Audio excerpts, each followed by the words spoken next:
মহিন্দা, নিজের সর্বনাশ করিতে চাও, করো, সে তুমি বরাবরই করিয়া আসিয়াছ। ইহা তোমার অভ্যাস। কিন্তু যে সরল হৃদয় আর সাধ্যে তোমাকে একান্ত বিশ্বাসে আশ্রয় করিয়া আছে, তাহার সর্বনাশ করিও না। তুমি যদি ভদ্রলোকের মেয়েকে এমন অন্যায় চোখে দেখো, তবে এই অন্তঃপুরে তোমার আসা উচিত নয়। এত সুন্দর দৃশ্য যেন দুই নারীকে আনন্দে ভরিয়া তুলিয়াছে।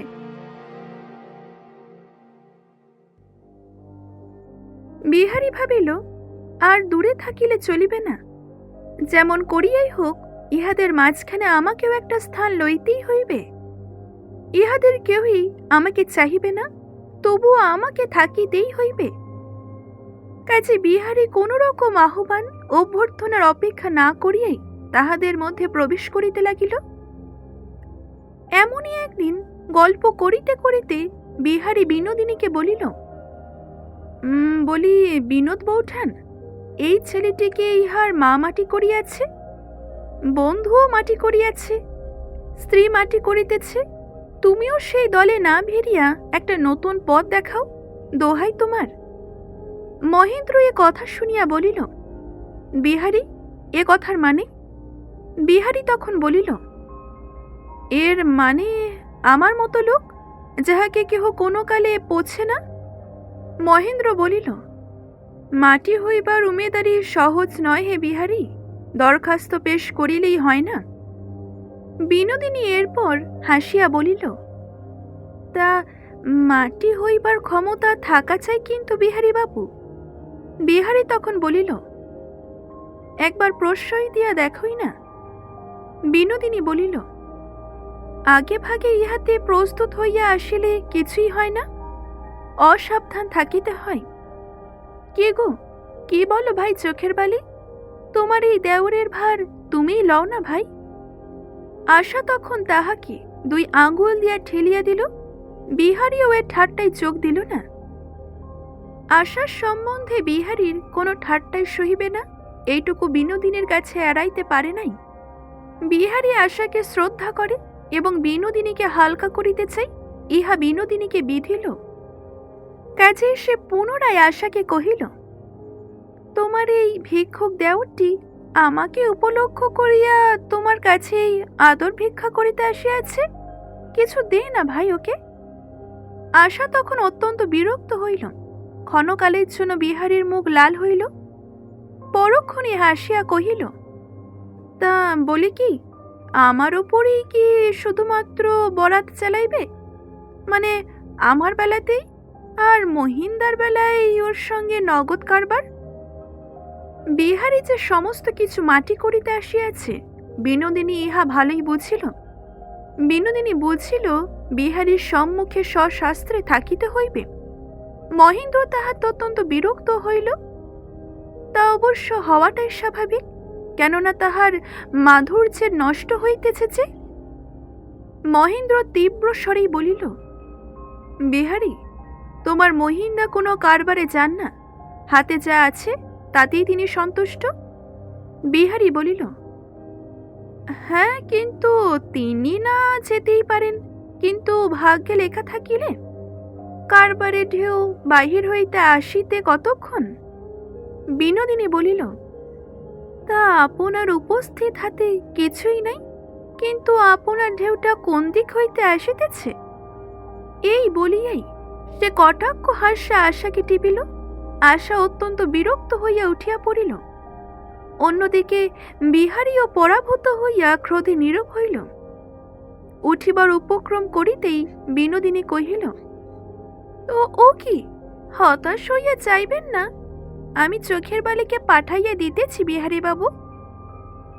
বিনোদিনীও চলিয়া যাইতেই সভাভঙ্গে মহেন্দ্র অত্যন্ত রাগিল। মহেন্দ্রের অপ্রসন্ন মুখ দেখিয়া বিহারী তখন রুদ্ধ আবেগ উচ্ছ্বাসিত হইয়া উঠিল। সে বলিল, মহিন্দা, নিজের সর্বনাশ করিতে চাও, করো, সে তুমি বরাবরই করিয়া আসিয়াছ, ইহা তোমার অভ্যাস। কিন্তু যে সরল হৃদয় আর সাধ্যে তোমাকে একান্ত বিশ্বাসে আশ্রয় করিয়া আছে, তাহার সর্বনাশ করিও না। এখনো বলিতেছি, তাহার সর্বনাশ করিও না। মহেন্দ্র বলিল, কি বলিতে চাইছো তুমি বিহারী? আমি তোমার কোনো কথাই বুঝিতেছি না। হেয়ালি ছাড়িয়া স্পষ্ট কথা কও। বিহারী তখন বলিল, হ্যাঁ, স্পষ্টই কহিব। বিনোদিনী তোমাকে ইচ্ছা করিয়া অধর্মের দিকে টানিতেছে, আর তুমি না জানিয়া বোকার মতো সেই পথেই পা বাড়াইতেছ। মহেন্দ্র তখন গর্জন করিয়া উঠিল, মিথ্যে কথা! তুমি যদি ভদ্রলোকের মেয়েকে এমন অন্যায় চোখে দেখো, তবে এই অন্তঃপুরে তোমার আসা উচিত নয়। এমন সময় একটা থালায় মিষ্টান্ন সাজাইয়া বিনোদিনী হাস্যমুখে তাহা বিহারীর সম্মুখে রাখিয়া দিল। তাহা দেখিয়া বিহারী কহিল, এ কি ব্যাপার? আমার তো ক্ষুধা নাই।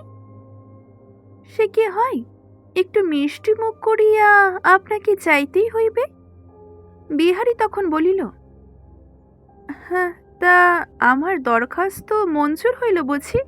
সমাদর আরম্ভ হইল।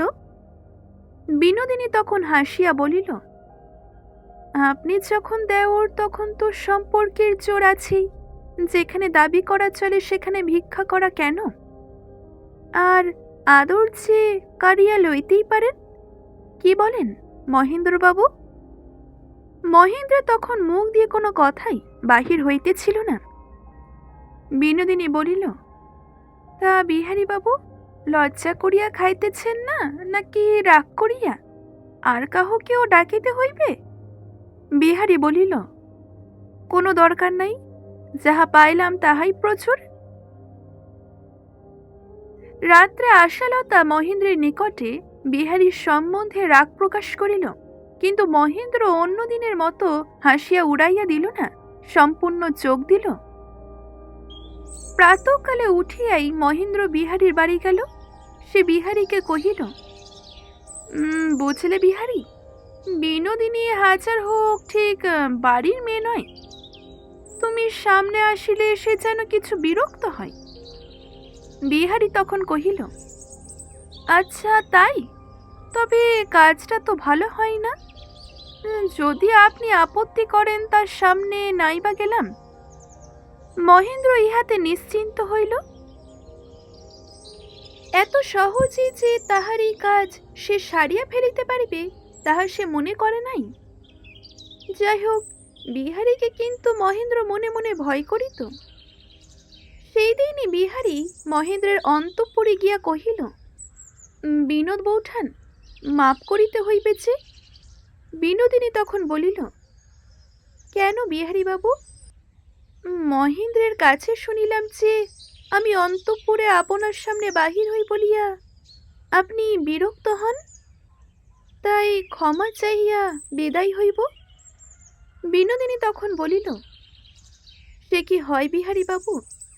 আমি আজ আছি কাল নাই, আপনি আমার জন্য কেন চাইবেন? এত গোল হইবে চালে আমি এখানে আসিতাম না। এই বলিয়া বিনোদিনী মুখ ম্লান করিয়া যেন অশ্রুকে সংবরণ করিতে করিতে দ্রুতপদে চলিয়া গেল।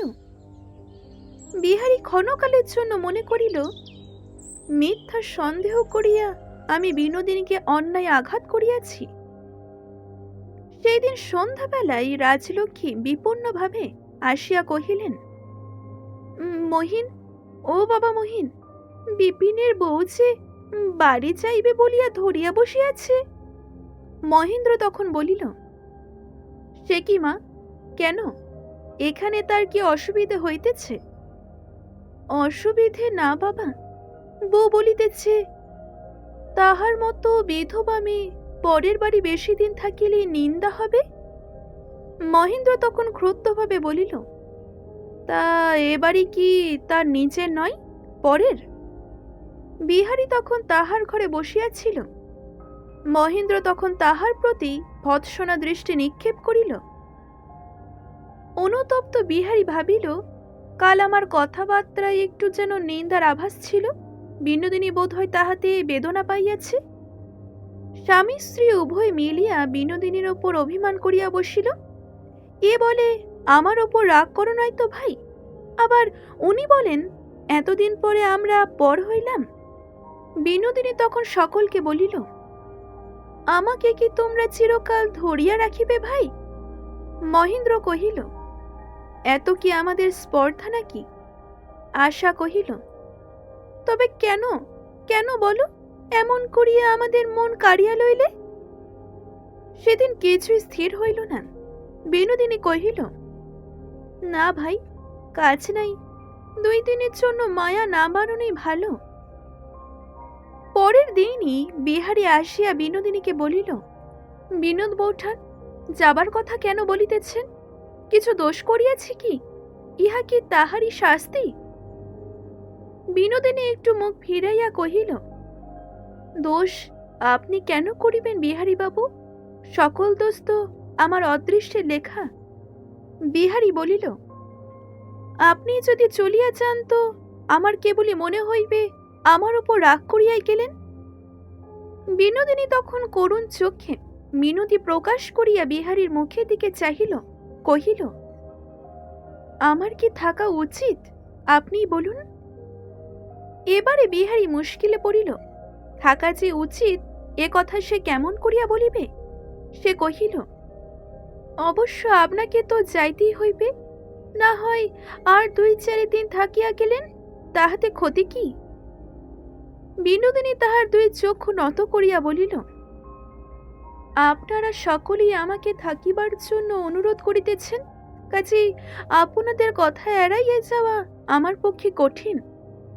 কিন্তু আপনারা বড় অন্যায় করিতেছেন। বলিতে বলিতে বিনোদিনীর 2 চক্ষু জলে ভরিয়া গেল। ইহার পর হইতে বিনোদিনী যাওয়ার কথা আর উত্থাপন করে নাই। মাঝখানের এই গোলমালটা একেবারে মুছিয়া ফেলিবার জন্য মহেন্দ্র প্রস্তাব করিল, আসছে রবিবারে দমদমের বাগান বাড়িতে চড়ুই ভাতি করিয়া আসা যাক। ইহাতে আশা অত্যন্ত উৎসাহিত হইয়া উঠিল, কিন্তু বিনোদিনী কিছুতে রাজি হইল না। তখন মহেন্দ্র ও আশালতা বিনোদিনীর এই আপত্তিতে ভারী মুশরাইয়া পড়িল। তাহারা মনে করিল আজকাল বিনোদিনী কেমন যেন দূরে সরিয়া যাইবার উপক্রম করিতেছে। বিকেলবেলায় বিহারী আসিবা মাত্রই বিনোদিনী কহিল, দেখুন তো বিহারী বাবু, মহিনবাবু দমদমের বাগানে চড়ুই ভাতি করিতে চাইবেন। আমি সঙ্গে যাইতে চাহি নাই বলিয়া আজ সকাল হইতে 2 জনে মিলিয়া রাগ করিয়া বসিয়াছেন। বিহারী তখন বলিল, তা অন্যায় রাগ তো করে নাই, আপনাকে তো এই চড়ুই ভাতিতে যাইতেই হইবে। বিনোদিনী তখন বলিল, বলি কি, চলুন না বিহারী বাবু, আপনি যদি যেতে চান তবে আমিও যাইতে রাজি আছি। আগে উত্তম কথা, কিন্তু কর্তার ইচ্ছেই কর্ম, কর্তা কি বলেন দেখা যাক। বিহারীর প্রতি বিনোদিনীর এই বিশেষ পক্ষপাতে কর্তা গৃহিণী উভয়ই মনে মনে ক্ষুণ্ণ হইল। বিহারীকে সঙ্গে লইবার ইচ্ছা মহেন্দ্রের মোটে ছিল না, কেননা বিহারীর উপস্থিতি বিনোদিনীর পক্ষে সর্বদাই তাহার কাছে অপ্রিয়। কিন্তু এই মুহূর্তে বিহারীকে আটক করিয়া রাখা তাহার পক্ষে অসাধ্য। মহেন্দ্র কহিল, হ্যাঁ তা বেশ তো, কিন্তু বিহারী, তুমি যেখানে যাও একটা হাঙ্গামা না করিয়া ছাড়ো না। হয়তো সেখানে কোনো পাড়া হইতে ছেলে জটাইয়া আনিবে, না হয়তো কোনো গোড়ার সঙ্গে মারামারি বাঁধাইয়া দিবে, কিছু তো বলা যায় না। বিহারী মহেন্দ্রের এই আন্তরিক অনিচ্ছা বুঝিয়া মনে মনে হাসিয়া কহিল, সেই তো সংসারের মজা, কিসে কি হইবে, কোথায় কি ফ্যাসাদ ঘটে, আগে হইতে তো কিছুই বলা যায় না। তা বিনোদ বৌঠান, ভোরের বেলায় ছাড়িতে হইবে, আমি ঠিক সময়ে আসিয়া হাজির হইব। রবিবার ভোরে জিনিসপত্র ও চাকরদের জন্য একখানি 3rd ক্লাস ও মনিমদের জন্য একখানি 2nd ক্লাস গাড়ি ভাড়া করিয়া আনিয়াছে। বিহারী মস্ত একটা প্যাক বাক্স সঙ্গে করিয়া যথাসময়ে আসে উপস্থিত হইয়াছে। তাহা দেখিয়া মহেন্দ্র কহিল, ও বিহারী, ওটা আবার কি আনিলে? চাকরদের গাড়িতে তো আর ধরিবে না? বিহারী তখন বলিল, হ্যাঁ না না, ব্যস্ত হইও না দাদা, সমস্ত ঠিক করিয়া দিতেছি। বিনোদিনী ও আশালতা গাড়িতে প্রবেশ করিল, কিন্তু বিহারী যে কি করিবে মহেন্দ্র তা লইয়া একটু ইতস্তত করিতে লাগিল। কিন্তু বিহারী বোঝাটা গাড়ির মাথায় তুলিয়া চট করিয়া কোচ বাক্সে চড়িয়া বসিল। মহেন্দ্র তখন হাঁপ ছাড়িয়া বাঁচিল। সে ভাবিতেছিল বিহারী হয়তো ভেতরে গিয়া বসিবে। বিনোদিনী তখন ব্যস্ত হইয়া বলিতে লাগিল, বিহারী বাবু, পড়িয়া যাবেন না তো? বিহারী তখন বলিল, মোটেই না, ভয় করিবেন না বৌঠান। মহেন্দ্র তখন বলিল, আমি না হয় ওপরে গিয়া বসি, বিহারীকে ভিতরে পাঠাইয়া দিই। আশা ব্যস্ত হইয়া তাহার চাদর চাপিয়া ধরিয়া কহিল, ও কি করিতেছ, তুমি যাইতে পারিবে না? বিনোদিনী তখন কহিল, আপনার অভ্যাস নাই, কাজ কি যদি পড়িয়া চান? আপনি বিহারী বাবুকে দোষ দেন, কিন্তু আপনি তো হাঙ্গামা বাধাইতে অদ্বিতীয়। মহেন্দ্র তখন মুখ ভার করিয়া কহিল, আচ্ছা, এক কাজ করি তাহলে, আমি একটা আলাদা গাড়ি ভাড়া করিয়া যাই, বিহারী ভিতরে আসিয়া বসুক। আশা তখন কহিল, তা যদি হয় তবে আমিও তোমার সঙ্গে যাইব। বিনোদিনী তখন বলিল, হ্যাঁ, আর আমি বুঝছি গাড়ি হইতে লাফিয়া পড়িব। এমনইভাবে কথা হইতে হইতে ঝামেলাটা অবশেষে থামিয়া গেল। তারা পথ চলতে আরম্ভ করিল। দমদমের বাগানে গাড়ি পৌঁছিল। চাকরদের গাড়ি অনেক আগেই ছাড়িয়াছিল, কিন্তু কেউ এখনো আসিয়া পৌঁছায় নাই। শরৎকালের প্রাতঃকাল অতি মধুর। রৌদ্র উঠিয়া শিশির মরিয়া গেছে, কিন্তু গাছপালা নির্মল আলোকিয়ে ঝলমল করিতেছে। প্রাচীরের গায়ে শেফালি গাছের সারি রইয়াছে, তলদেশে ফুলে আচ্ছন্ন এবং গন্ধে আমোদিত। আশালতা এই অপূর্ব দৃশ্য দেখিয়াই উল্লাসিত হইয়া উঠিল। সে বিনোদিনীকে লইয়া রাশিকৃত ফুল কুড়াইল। গাছ হইতে পাকা আতা পাড়িয়া আতা গাছের তলে বসিয়া খাইল। দুই সখীতে দিঘির জলে পড়িয়া দীর্ঘকাল ধরিয়া স্নান করিল। এত সুন্দর দৃশ্য যেন দুই নারীকে আনন্দে ভরিয়া তুলিয়াছে। স্নানের পরই দুই সখী আসিয়া দেখিল চাকরদের গাড়ি তখনও আসিয়া পৌঁছায় নাই। মহেন্দ্র বাড়ির বারান্দায় চৌকি লইয়া অত্যন্ত শুষ্ক মুখে একটা বিলাতি দোকানের বিজ্ঞাপন পড়িতেছে। বিনোদিনী তখন জিজ্ঞাসা করিল, মহেন্দ্রবাবু, বিহারীবাবু কোথায়? মহেন্দ্র তখন সংক্ষেপে বলিল, জানি না। বিনোদিনী তখন বলিল, চলুন তাহাকে খুঁজিয়া বাহির করি কে? মহেন্দ্র তখন বলিল, তাহাকে কেউ তো আর চুরি করিয়া লইয়া যাইবে না, না খুঁজিলেও পাওয়া যাইবে। কিছুক্ষণ পরই বিহারীকে খোঁজার উদ্দেশ্যে তাহারা রওনা হল। এখানেই শেষ করছি আজকের এই পর্বটি। আজকের এই পর্বটি যদি ভালো লেগে থাকে অবশ্যই একটি লাইক করবেন, শেয়ার করবেন এবং কেমন লাগলো জানাতে ভুলবেন না। ধন্যবাদ।